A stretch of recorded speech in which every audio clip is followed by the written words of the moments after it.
നമസ്കാരം. Raf talk മലയാളത്തിലേക്ക് അവർക്കും സ്വാഗതം. ISLൽ ഇന്ന് കേരള ബ്ലാസ്റ്റേഴ്സ് മുഹമ്മദൻ SCയുമായിട്ട് കളിക്കുകയാണ്. രാത്രി ഇന്ത്യൻ സമയം 7:30 കൊച്ചിയിലാണ് മത്സരം.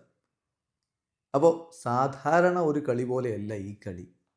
കാരണം ഇത്രയധികം പ്രതിസന്ധി ഘട്ടങ്ങളിലൂടെ കടന്നു പോകുന്ന സമയത്ത് കോച്ചിനെ സാക്ക് ചെയ്ത് ഇൻട്രിം കോച്ചിനെ വെച്ച് ബ്ലാസ്റ്റേഴ്സ് കളിക്കാൻ ഇറങ്ങുമ്പോൾ വിജയം തന്നെ വേണം. ലീഗ് ടേബിളിൽ ഏറ്റവും ബോട്ടത്തിൽ നിൽക്കുന്ന, ഏറ്റവും താഴെ നിൽക്കുന്ന ടീമിനെതിരെയാണ് കളി. ഈ കളി കൂടി പൊട്ടിയാൽ പിന്നെ പ്രതീക്ഷകൾ ഒരു തരത്തിലും മനസ്സിൽ വെക്കേണ്ടതില്ല. എന്തെങ്കിലും ബാക്കിയുണ്ടെങ്കിൽ അതുകൂടി അവസാനിപ്പിക്കേണ്ടി വരും എന്നുള്ളതാണ് യാഥാർത്ഥ്യം. കളിക്ക് മുമ്പ് പതിവ് പോലെ നമ്മൾ ഇമ്പോർട്ടൻ്റ് ആയിട്ടുള്ള ചില കണക്കുകളും മറ്റുമൊക്കെ നോക്കുകയാണ്. നിങ്ങൾക്കറിയാവുന്ന പോലെ കേരള ബ്ലാസ്റ്റേഴ്സിന് ഇപ്പോൾ ആകെ 11 പോയിൻ്റാണുള്ളത് 12 മത്സരങ്ങളിൽ നിന്ന്. 10ാം സ്ഥാനത്താണ് ബ്ലാസ്റ്റേഴ്സ് എങ്കിൽ 13ാം സ്ഥാനത്ത് ഏറ്റവും താഴെ നിൽക്കുന്ന ടീമാണ് ഇപ്പോൾ മുഹമ്മദൻ SC. ഇനി കേരള ബ്ലാസ്റ്റേഴ്സിനെ സംബന്ധിച്ചിടത്തോളം പ്രധാനപ്പെട്ടൊരു കാര്യം നോഹയെ ഡിപ്പെൻഡ് ചെയ്ത് കളിക്കുന്നു എന്നുള്ളതാണ്. നോഹ കേരള ബ്ലാസ്റ്റേഴ്സിന് വളരെ ക്രൂഷ്യലായിട്ടുള്ള ഒരു പ്ലെയറാണ്. ബ്ലാസ്റ്റേഴ്സിൻ്റെ ഗോളുകളിൽ 8 ഗോളുകൾക്ക് അദ്ദേഹം ഡയറക്റ്റ്ലി ഈ സീസണിൽ കോൺട്രിബ്യൂട്ട് ചെയ്തിട്ടുണ്ട്. 4 ഗോളുകളും 4 അസിസ്റ്റുകളും. അതുപോലെ തന്നെ ഈ സീസണിൽ ടീമിന് 6 പോയിൻ്റ് വിൻ ചെയ്ത് കൊടുക്കുന്നതിൽ അദ്ദേഹത്തിൻ്റെ ഗോളുകൾക്ക് വലിയ പ്രാധാന്യമുണ്ടായിട്ടുമുണ്ട്. അദ്ദേഹത്തിൻ്റെ കോൺട്രിബ്യൂഷൻ തീർച്ചയായിട്ടും വിന്നിംഗ് ബേസിലേക്ക് ബ്ലാസ്റ്റേഴ്സിന് മടങ്ങിയെത്താൻ ഈ കളിയിലും വളരെ പ്രധാനപ്പെട്ടതായിരിക്കും.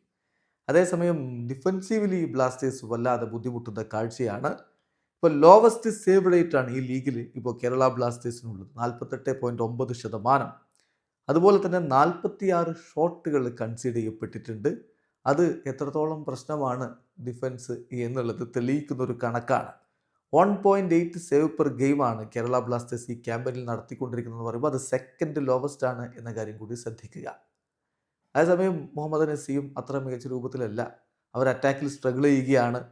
അവർക്ക് അവസാനത്തെ 2 ISL മത്സരങ്ങളിൽ ഗോളടിക്കാൻ കഴിഞ്ഞിട്ടില്ല.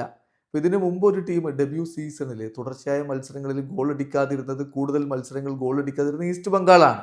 അവരുടെ 4 game streak November to December 2020 4 മത്സരങ്ങളിൽ അവർ ഗോൾ അടിച്ചിട്ടുണ്ടായിരുന്നില്ല. ഓവറോൾ പക്ഷേ മുഹമ്മദൻ SCയെ സംബന്ധിച്ചിടത്തോളം ഈ സീസണിൽ അവർ 5 ഗോളുകളാണ് നേടിയിട്ടുള്ളത്. ബ്ലാസ്റ്റേഴ്സിൻ്റെ വലയിലേക്ക് അവർക്ക് പന്തെത്തിക്കാൻ പറ്റുമോ എന്നുള്ളതാണ് പ്രധാനപ്പെട്ട ചോദ്യം. നോക്കുക, ഇപ്പം 20% മാത്രമാണ് മുഹമ്മദൻ SCയുടെ ഗോളുകളിൽ അവരുടെ സ്ട്രൈക്കേഴ്സ് നേടിയിട്ടുള്ളത്. അതേസമയം ബ്ലാസ്റ്റേഴ്സിൻ്റെ ഭാഗത്ത് അങ്ങനെയല്ല. കൂടുതൽ മികച്ച രൂപത്തിൽ ഗോളുകൾ നേടുന്നത് ബ്ലാസ്റ്റേഴ്സിൻ്റെ സ്ട്രൈക്കേഴ്സാണ് എന്ന കാര്യം കൂടി ശ്രദ്ധിക്കുക. 79% ബ്ലാസ്റ്റേഴ്സിൻ്റെ ഗോളുകളിൽ 79% സ്ട്രൈക്കേഴ്സാണ് നേടിയിട്ടുള്ളത്. മുഹമ്മദൻ SC അവരുടെ ഡിഫൻസ് ശക്തിപ്പെടുത്തേണ്ടി വരും എന്നർത്ഥം. ഹെഡ് നോക്കുമ്പോൾ ഒറ്റ കളിയാണ് ISL ഈ 2 ടീമുകൾ തമ്മിൽ ഏറ്റുമുട്ടിയത്. അത് ബ്ലാസ്റ്റേഴ്സ് അവരുടെ മൈതാനത്ത് പോയി വിജയിച്ചിട്ടുമുണ്ട്.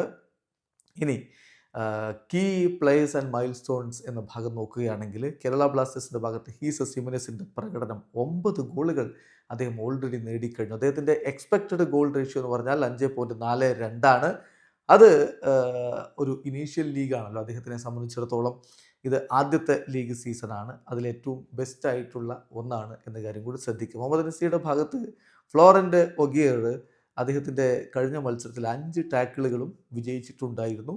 സോ 92.3% ടാക്കിൾ സക്സസ് റേറ്റാണ് അദ്ദേഹത്തിന് ഈ ഒരു സീസണിലുള്ളത്. അദ്ദേഹം അവരുടെ സ്ട്രക്ചറിൽ വളരെ പ്രധാനപ്പെട്ട റോള് വഹിക്കുന്ന താരമാണ്. ബ്ലാസ്റ്റേഴ്സിനെതിരെ എന്തായാലും അദ്ദേഹത്തിന് വലിയൊരു റോള് വഹിക്കേണ്ടതുണ്ട്.